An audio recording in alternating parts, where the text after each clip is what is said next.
My name is Lee Yumi, came from Korea. Mening I ismim was a Lee science- Yumi. Men Koreyadan kelganman. Koreyada men tabiiy fanlar o'qituvchisi bo'lib ishlaganman va aynan tabiiy fanlar ta'limi yo'nalishida tahsil olganman.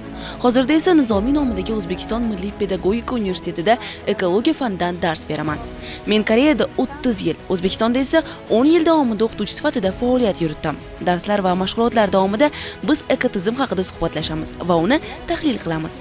Ekotizim deganda faqatgina tabiat tizimi emas, balki oilamiz, mahallamiz, maktabimiz va umuman atrofimizdagi muhit ham tushuniladi. Biz yashayotgan barcha narsa ekotizim bilan chambarchas bog'liq. Bu mening eng qiziqarli mavzularimdan biridir.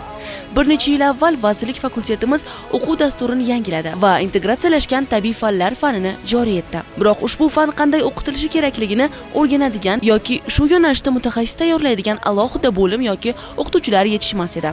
Shu sababli bizning fakultetimizda tabiiy fanlarni o'qitish yo'nalishi bo'yicha yangi kafedra tashkil etish zarurati tug'ildi. Hozirda men aynan shu maqsadda Koreya hukumati tomonidan moliyalashtiriladigan loyihani qo'lga kiritish ustida ishlayapman. Bu hozirgi paytda mening eng katta ishlarimdan biri va eng muhim qiziqishim hisoblanadi. To establish a new department for science education.